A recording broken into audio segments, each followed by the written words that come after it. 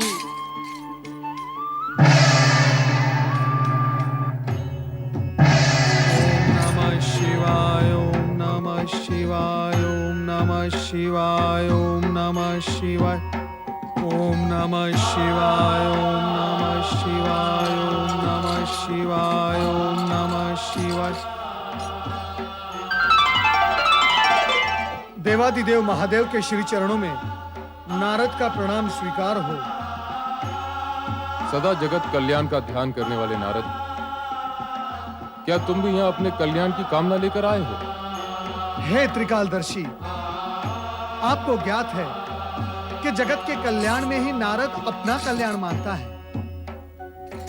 जो लोग ऐसा मानते हैं और करते हैं, केवल उन लोगों को ही आपकी कृपा प्राप्त होती है। तो यहाँ आने और हमें समाधि से विचलित करने का कारण? आपके दर्शन, मात्र आपके दर्शन ही मेरा प्रयोजन है। नारद, अकारण तो तुम कुछ करते ही नहीं। इस दर्शन के कार्य में भी कारण अवश्य होगा। अब क्या निवेदन करूं देवेश्वर? माता सती के न होने से कैलाश के वातावरण में शून्यता व्याप्त हो गई है। आप तो समाधि में लीन हो जाते हैं, किंतु आपके शिवगण नंदी, भृंगी कहां जाएं, क्या करें? क्यों? इन्हें क्या कष्ट है? शून्यता ही सबसे बड़ा कष्ट है देव। ये सब आपके समाधि से जागृत होने की प्रतीक्षा करते रहते हैं कि कब आप जागे और आपके दर्शन पाकर, आपकी वाणी सुनकर अपनी शून्यता को कुछ भर सके। तो तुम इनकी शून्यता दूर करने के उद्देश्य से यहाँ आए हो? मैं तो आपकी शून्यता भी दूर करने का इच्छुक हूं महेश्वर। और मैं ही क्यों, समस्त देवगण, शिवगण, सभी की ये इच्छा है। इससे तुम्हें या देवगणों को क्या लाभ होगा? महेश्वर, बिना लाभ के कभी कोई इच्छा व्यक्त नहीं करता। तुम कौन से और किसके लाभ की बात कर रहे हो नारद? लोक कल्याण की, प्राणी मात्र के हित की, जगत के लाभ की बात कर रहा हूं। देवेश्वर, यदि आपकी कृपा से तामसिक गुण हटकर सात्विक गुण की वृद्धि करता है तो ये सबके हित की बात है। आपसे सत्य तो छिपा नहीं है कि असुर राज तारकासुर ने देवताओं को अपने ही स्वर्ग से हटाकर अत्यंत दयनीय और शोचनीय परिस्थिति में पहुंचा दिया। महेश्वर, देवताओं की दुर्दशा का कोई उपाय कीजिए। उपाय? उपाय तो सृष्टि के रचयिता ब्रह्मा जी ही कर सकते हैं। उन्हीं के दिए वरदान से अहंकारी होकर तारकासुर अनीति और अन्यायपूर्ण कार्य कर रहा है। उचित यही होगा कि तुम उन्हीं के पास जाओ।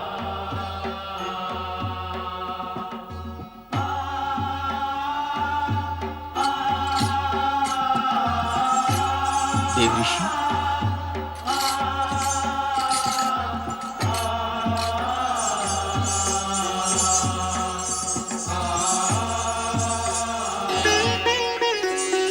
अब क्या होगा देवऋषि? नंदी, जो भी होगा शुभ ही होगा। वो शुभ कब होगा?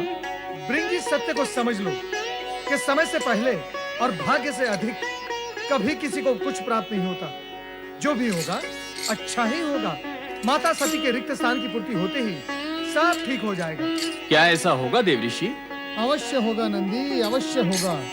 भोलेनाथ की कृपा से अवश्य होगा। नारायण नारायण।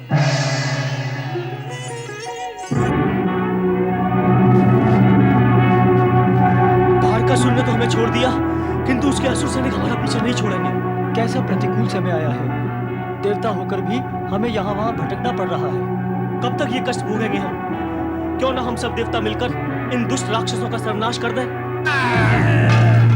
अच्छा, तो तुम हमारा सर्वनाश करोगे?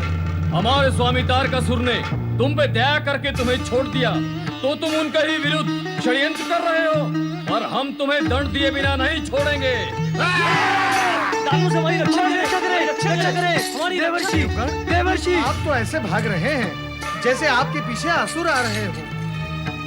अरे ये खड़ी चोटी वाला कौन आ गया? ये तो देवताओं के ऋषि हैं। नारद। ऐसा ही है देवऋषि, ऐसा ही है। कुछ उपाय करें मुनिवर, हमारी रक्षा करें देवऋषि। यदि मैं आपकी रक्षा करूंगा तो फिर मेरी रक्षा कौन करेगा? देवगण, कृपया स्वयं आप अपनी रक्षा कर ले तो उचित होगा। नारायण नारायण। देवराज, कहाँ हैं आप? देवराज।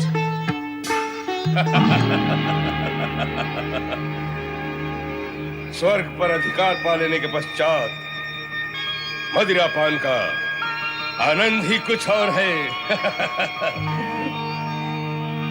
क्षमा महाबली, क्षमा क्षमा महाबली, क्षमा।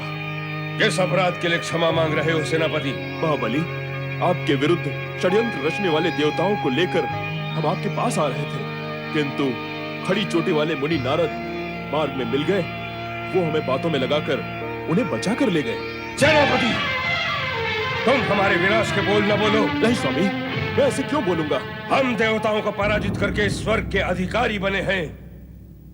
यदि तुम एक तुच्छ मुनि जैसे प्राणी से पराजित होकर लौटोगे तो क्या यह विनाश का लक्षण नहीं?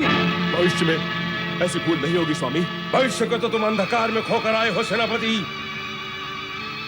देवताओं को हमारे विरुद्ध षड्यंत्र करने का प्रोत्साहन मिल गया है।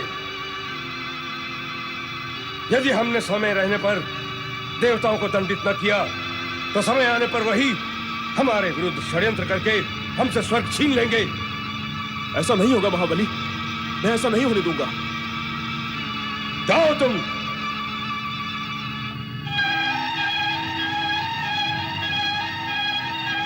महाबली तारकासुर भी कदापि ऐसा नहीं होने देगा। हे परमपिता, यदि हम अपनी रक्षा करने योग्य स्वयं होते तो इस तरह छिपते हुए मारे मारे क्यों फिरते? अब तो आप ही कोई उपाय कीजिए, आप ही हमारी रक्षा कीजिए। ब्रह्मा जी, आप ही हमारी रक्षा कीजिए। नारायण नारायण। परमपिता, देवगणों की दुर्दशा अब देखी नहीं जाती, कृपया इनकी रक्षा का कोई उपाय कीजिए। उपाय हो रहा है नारद। कहाँ हो रहा है उपाय सृजनहार? कैसे हो रहा है? देवराज, तारकासुर का वध होना ही देवगणों की सुरक्षा का एकमात्र उपाय है। किंतु पिताश्री, उस अत्याचारी तारकासुर का वध करेगा कौन? उद्दंड तो वो था ही। स्वर्ग पर अधिकार करने के पश्चात वो अहंकार के वश में होकर और अधिक उद्दंड, वो निरंकुश हो गया है। हमारी रक्षा करो प्रभु, हमारी रक्षा करो ब्रह्मदेव। परमपिता, उस दुष्ट तारकासुर के राक्षस नित्य ही देवताओं को पीड़ित कर रहे हैं। इससे हमारी रक्षा कीजिए, कुछ उपाय कीजिए ब्रह्मदेव, कुछ उपाय कीजिए। क्या उपाय करें और किसका उपाय करें? दुष्कर्म करो तुम और उपाय करें हम। और उपाय करने के पश्चात क्या होगा? तुम पुनः दुष्कर्म करोगे और पुनः तुम्हारी यही दुर्दशा होगी। दुष्कर्म? कौन से दुष्कर्म सृजनहार? मैंने कब दुष्कर्म किए हैं? देवराज, तर्क करने से सत्य और पीछे हटता है, सामने नहीं आता। क्या यह सत्य नहीं कि तुमने समुद्र मंथन से प्राप्त अनेक रत्न, उपकरण एवं सिद्धि प्राप्त करके भूख विलास नहीं किया था? क्या यह सत्य नहीं कि सुख और सुविधा प्राप्त होने पर तुम अपने कर्तव्य और दायित्व से विमुख होकर राग रंग में डूब गए थे? क्या यह सत्य नहीं कि तुमने पराई स्त्री, पराया धन और पराई संपत्ति पर सदा कुदृष्टि डाली? अरे, तुम्हें इंद्रासन इसलिए तो प्राप्त नहीं हुआ था कि तुम सर्वाधिकारी बनकर स्वर्ग की केवल सुविधाएं भोगते रहो, दूसरों को कष्ट देकर, उनका शोषण करके केवल अपने स्वर्ग को सतरंगी बनाओ। तुम ये सब करते रहे। शची, तुम भी चुप रहे। यदि तुम्हारी भोग वृत्ति का इसने समय रहते विरोध किया होता तो न आज तुम कष्ट में होते, तो तुम्हारा ये देव परिवार पटक रहा होता। नारायण नारायण। देवराज इंद्र, पिताश्री के कहने का तात्पर्य यही है कि गुड़ खाकर किसी ने नमक का स्वाद लिया है। जैसे जल में मछली आटा देखकर लपकती है, किंतु जल में ऐसा कोई आटा नहीं जिसमें कांटा ना हो। अनावश्यक भोग के पीछे रोग, अधिक क्रीड़ा के पीछे पीड़ा और चीना झपटी से प्राप्त किए हुए सुख के पीछे सदा दुख ही खड़े रहते हैं। हे परमपिता, मैंने आपका ही अभिप्राय स्पष्ट किया है, कुछ अनुचित तो नहीं कहा? नारद, प्रश्न तुम्हारे अनुचित कहने का नहीं है, प्रश्न है देवराज ने क्या उचित समझा। सो तो है परमपिता, संपूर्ण जगत में समझ समझ का फेर है। समझो तो उजाला ही उजाला है और ना समझो तो नारायण नारायण। नारद, तुम गंभीर अवसर और प्रसंग पर भी विनोद करते रहते हो। क्षमा करें मातेश्वरी, मैं विनोद नहीं कर रहा था, मैं सत्य कह रहा हूं, वो भी ऐसा सत्य जो स्वर्गलोक से लेकर मृत्युलोक तक फैला हुआ है।